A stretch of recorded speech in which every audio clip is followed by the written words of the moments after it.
assassinatos, estupros, crimes, traições e massacres. Não são a trama de uma série policial. São relatos do livro mais vendido e venerado. O livro mais vendido da história da humanidade. A Bíblia. Um livro no qual se narra a bondade do Criador, mas cheio de histórias de onde emergem a sangrenta ira de Deus. Em nome de Deus, pode-se realizar atos violentos contra a humanidade. Histórias de morte e vingança traduzidas em mais de 2.500 idiomas.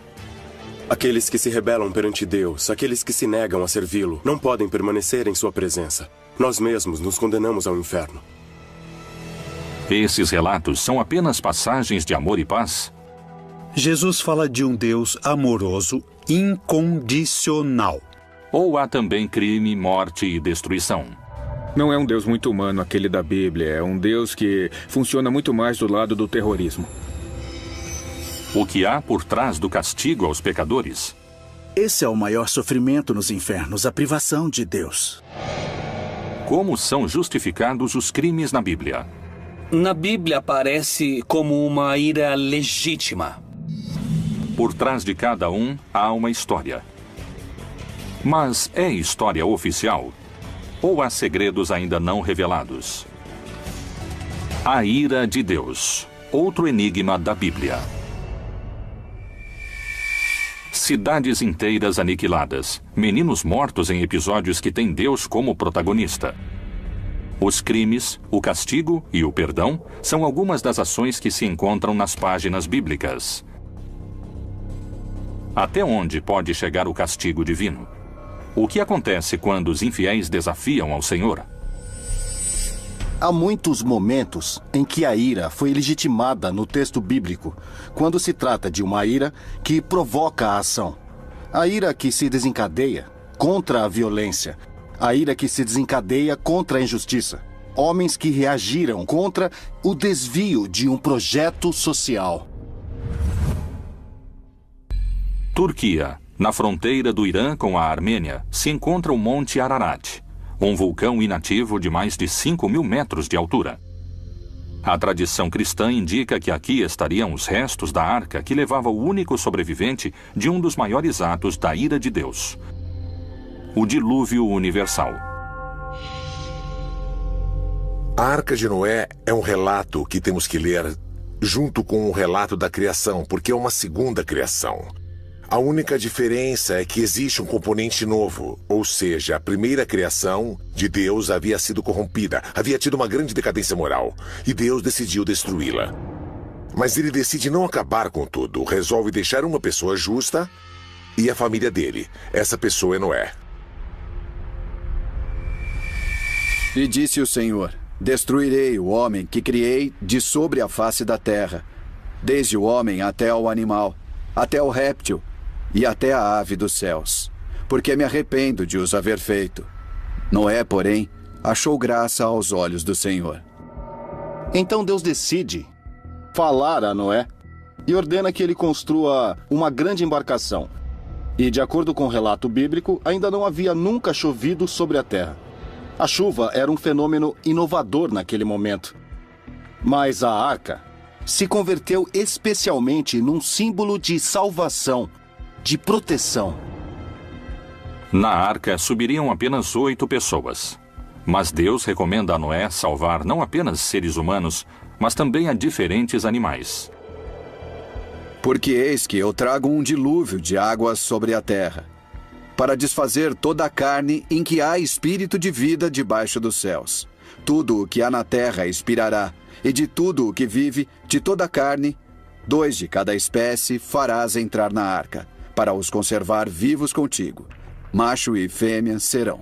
Foi um dilúvio que caiu sobre todo o território que era habitado naquela época. Esse dilúvio durou 40 dias e 40 noites. Deus levou apenas 40 dias para acabar com toda a vida sobre a terra. Mas o que os homens haviam feito para provocá-lo? Por que também morreram todos os animais? Qual seria o sentido de semelhante castigo?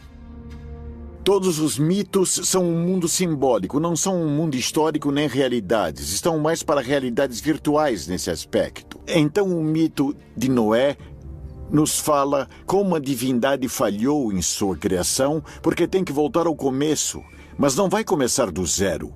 Um casal de cada espécie é levado.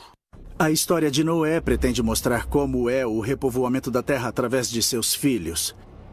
Por isso, através desses 3 filhos de Noé, de Cã, Jafé e Sem, vêm as raças humanas, os semitas, os jafetitas, os camitas. Então, é como o repovoamento do mundo. É uma história etiológica, ou seja, mostra a origem de algo. Os mitos fazem referência às divindades, mas nos revelam quem somos. A espécie humana quer ser uma espécie puríssima, quase anjos. Mas no final somos humanos que aprendem por tentativa e erro. E o Deus desses humanos se parece com os humanos. Assim, Deus destruiu toda a sua criação e deixa que a família de Noé viva. O único justo. A missão deve povoar a terra. Mas o que despertou a sua ira? Qual foi o motivo de tal destruição? Na época do dilúvio, menciona-se também que houve uma corrupção e uma degeneração absoluta. Isso Deus não pode suportar. Depois do dilúvio universal, a humanidade começou a reconstruir a si mesma. E é assim que se fundou Babel, uma cidade onde Deus voltaria a desencadear sua fúria. Até onde pode chegar a ira de Deus? Poderíamos entender a Torre de Babel como a Torre da Babilônia. E é uma torre que é feita com a intenção de chegar até o céu daqui da terra. É o homem tentando alcançar a Deus. No mundo mesopotâmico e no mundo do Oriente Próximo, eram feitas grandes construções chamadas zigurates. Os zigurates eram montanhas escalonadas que costumavam ter até 7 pisos, eram muito altas. Eram a representação de uma montanha. E lá em cima, no céu, fica a sede de Deus, que é onde Deus habita, e na terra está o homem.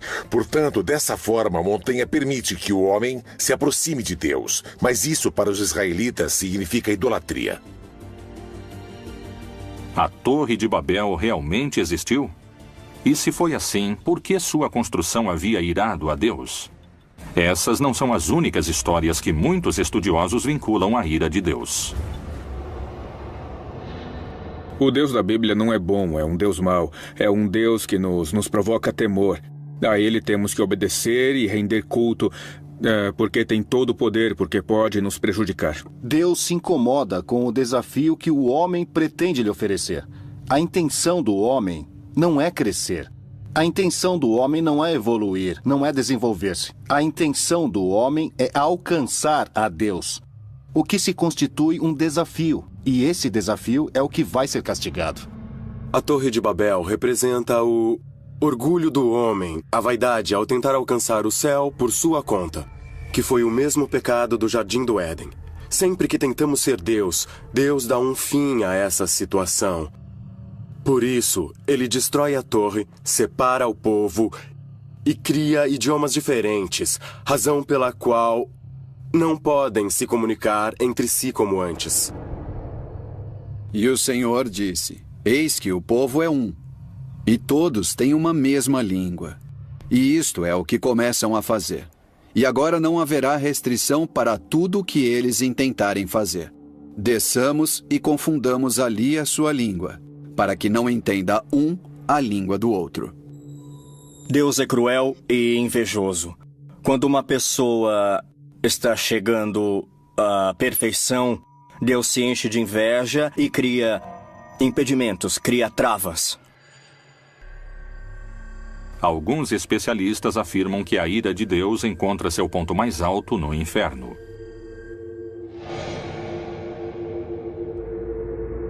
O que diz a Bíblia?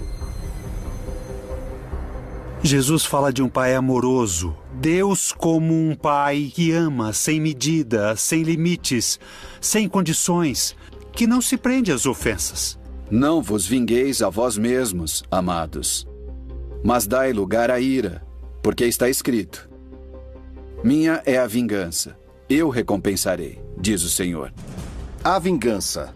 Deus pede que seja deixada a ele a vingança como um ato unilateral para ajuste de contas. Não é concebida na perspectiva divina.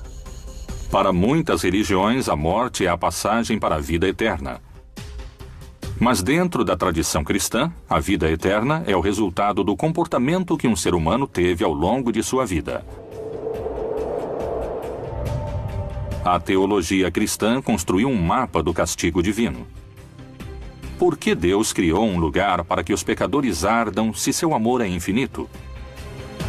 O inferno é um lugar de sofrimento que Deus fez para o diabo e seus anjos. Os que se negam a servi-lo não podem permanecer em sua presença. Nós mesmos nos condenamos ao inferno. Depois da morte, temos 3 grandes realidades. O céu, para o justo, para o que merece estar cara a cara com Deus. O inferno, para aqueles que definitivamente se condenam. E um estado intermediário onde intensificamos o amor. É o purgatório. O purgatório seria este cárcere que Jesus descreveu e no qual pagamos o que estamos devendo. O limbo é um lugar proposto por diferentes pessoas da igreja ao longo dos séculos para serem misericordiosos em um sentido. Havia os que podem ter levado uma vida virtuosa, mas não sabiam do batismo. Especialmente as crianças, que morriam antes do batismo. Assim, o limbo representa uma espécie de paraíso natural, um paraíso celestial. O inferno é uma sala de tortura para que os homens temam ao castigo de Deus? É um lugar que existe realmente? O que Jesus disse no Novo Testamento sobre o inferno? Ele ameaçava seus discípulos com as consequências da ira de Deus? E se o teu olho te escandalizar, lança-o fora. Melhor é para ti entrares no reino de Deus com um só olho, do que, tendo 2 olhos, seres lançado no fogo do inferno, onde seu bicho não morre e o fogo nunca se apaga. Descrever o inferno. Ele é simplesmente um ambiente de privação de Deus. Jesus utilizou várias imagens. Não se trata da descrição física do inferno. Se trata da descrição da situação. É um lugar onde se vive tormentos como se tivessem chamas, como se tivesse vermes. Um lugar de obscuridade. Mas realmente existem o inferno, o purgatório e o céu? Podemos encontrar entre as páginas da Bíblia a descrição desses lugares?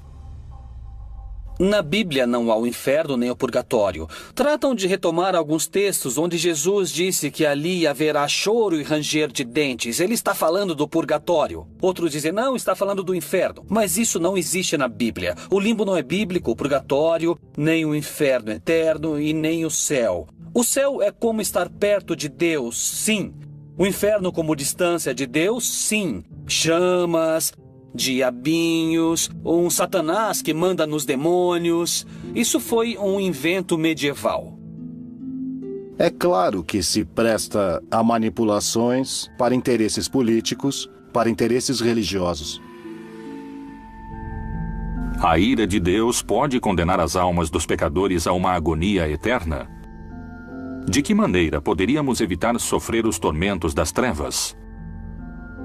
Existe uma instância de perdão na religião católica que conseguiria impedir a descida aos infernos? A confissão é um invento da igreja basicamente para obter informações e controle social. Na antiguidade não existia o sacramento da confissão individual. Isso foi inventado por um inquisidor, o imperador Justiniano.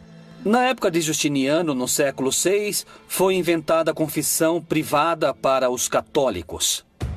Qualquer um com sua racionalidade pode questionar com toda certeza por que alguém tem que confiar a uma pessoa seus maiores segredos e como essa pessoa tem, por que ela tem a capacidade de perdoar. Como, de onde ela tira a capacidade de perdoar? O bem e o mal. A religião ensina, com seus relatos, normas de moral e comportamento. Mas há feitos na Bíblia que surpreendem por sua aparente crueldade. Por que esses relatos se mantêm em segredo? Até onde chega a ira de Deus?